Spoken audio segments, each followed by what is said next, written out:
बिस्मिल्लाहिर्रहमानिर्रहीम। दोस्तों अस्सलाम वालेकुम।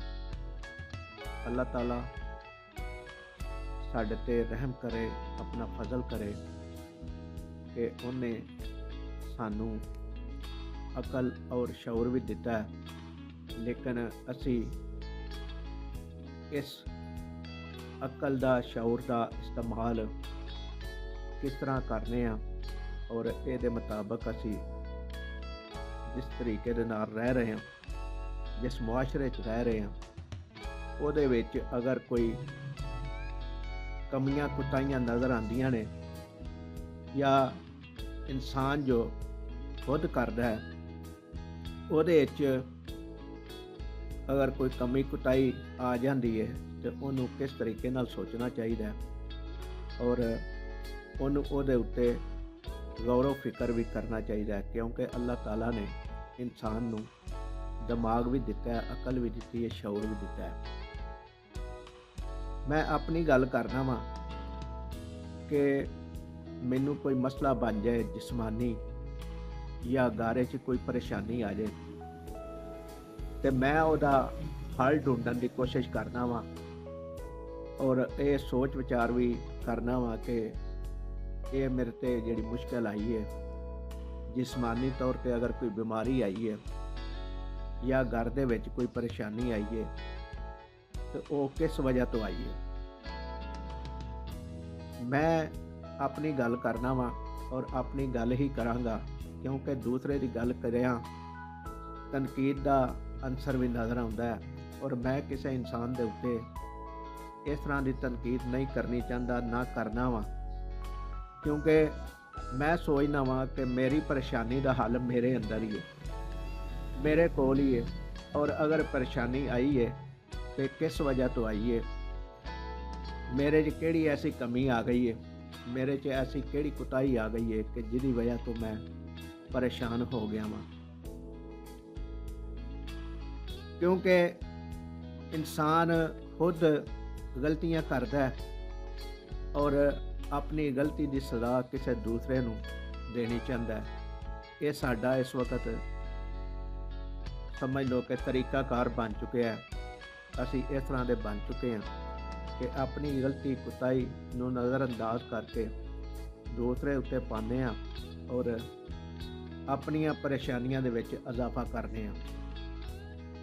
इंसान सोचता है कि मैं दूसरे नू ठग के धोखा दे के ते मैं बड़ा वड्डा अकलमंद सियाना और हुशियार हो गया। हकीकत वो अपने आप नू ठग रहा हुंदा है और अपने आप नू नुकसान पहुंचा रहा हुंदा है, अपनियां परेशानियां दे विच ही इजाफा कर रहा हुंदा है। अगर हर इंसान इस तरह सोचना शुरू कर दे तो मेरा ख्याल है कि किसी घर दे विच भी कोई परेशानी ना रहे, किसी घर दे विच भी कोई मसला मसाइल ना रहे। सानू दूसरे लोग ये गल्लां दसदे ने, मैसेज देंदे ने, जेड़ा मैसेज सानू साडे नबी पाक सल्लल्लाहु अलैहि वसल्लम ने दिता और असी अमल करना छड्ड दिता। सानू दसिया गया हमसाया दे हकूक के बारे च, सानू दसिया गया कि माड़े बंदे की मदद करने के बारे च, सानू दसिया गया ज़कात की शक्ल कि अपनी हलाल कमाई दे विचों हिस्सा दूसरे मुसलमान भरा वास्ते रखो, जिहड़ा तंग दस्त है, परेशान है, लाचार है, गरीब है, मस्कीन है। असी ये सारियां गल्लां भुल गए, नबी पाक सल्लल्लाहु अलैहि वसल्लम की तालीम नूं भुल गए, जिहदी वजह तो अज असी पस्ती की जिंदगी गुजार रहे हैं।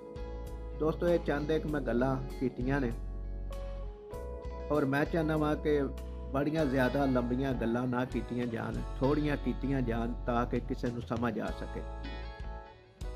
अल्लाह दा बड़ा फजल ते करम है कि मैं जिस्मानी तौर पर भी फिट हाँ, बीमारियां तो भी पाक हाँ और परेशानियां तो भी दूर हाँ। उसकी वजह यही है कि मैं अगर जो परेशान होना वा तो मैं अपने अंदर लभना वा कि मैं केड़ी कोई गलती की, केड़ी कोई कोताही की, जिहदी वजह तो मेरे ते परेशानी आई।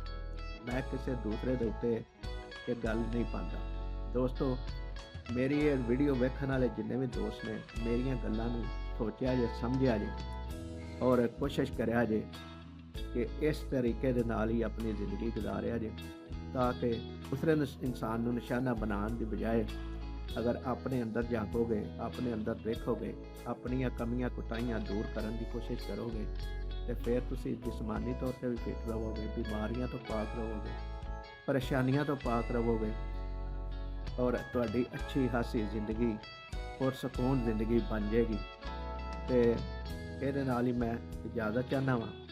ਮੇਰੀ ਅੱਜ ਦੀ ਵੀਡੀਓ ਤੁਹਾਨੂੰ ਕਿਸ ਤਰ੍ਹਾਂ ਦੀ ਲੱਗੀ, ਗੁਫ਼ਤਗੂ ਕਿਸ ਤਰ੍ਹਾਂ ਦੀ ਲੱਗੀ, ਕਮੈਂਟ ਸੈਕਸ਼ਨ ਵਿੱਚ ਜ਼ਰੂਰ ਦੱਸਿਆ ਜੇ। ਇਜਾਜ਼ਤ ਦਿਓ ਔਰ ਦੁਆ ਇਹ ਕਰਨੇ ਆ ਕਿ ਅੱਲਾਹ ਤਾਲਾ ਸਾਡੇ ਅੱਗੇ ਸਾਡਾ ਜਿਹੜਾ ਕੱਲ੍ਹ ਦਾ ਦਿਨ ਆਉਣ ਵਾਲਾ ਹੈ ਉਹ ਖੁਸ਼ੀਆਂ ਭਰਾ ਦਿਨ ਆਵੇ ਔਰ ਖੁਸ਼ੀਆਂ ਭਰਾ ਸੂਰਜ ਉੱਗੇ, ਜਿਹਦੇ ਨਾਲ ਸਾਡੇ ਮੁਲਕ ਪਾਕਿਸਤਾਨ ਦੀ ਵੀ ਤਰੱਕੀ ਔਰ ਖੁਸ਼ਹਾਲੀ ਦਾ ਦਿਨ ਚੜ੍ਹੇ ਔਰ ਹਰ ਇਨਸਾਨ, ਹਰ ਮੁਸਲਮਾਨ ਖੁਸ਼ ਖੁਰਮ ਰਵੇ। ਇਸ ਵੀਡੀਓ ਨੂੰ ਲਾਈਕ ਕਰਿਆ ਜੇ, ਸ਼ੇਅਰ ਕਰਿਆ ਜੇ ਔਰ ਚੈਨਲ ਨੂੰ ਸਬਸਕ੍ਰਾਈਬ ਕਰਿਆ ਜੇ। ਬਹੁਤ ਸਾਰੀਆਂ ਦੁਆਵਾਂ ਦੇ ਨਾਲ ਆਪਣੇ ਪਿਆਰਿਆਂ ਦਾ ਖਿਆਲ ਰੱਖਿਆ ਜੇ। ਅੱਲਾ ਨਿਗਹਿਬਾਨ।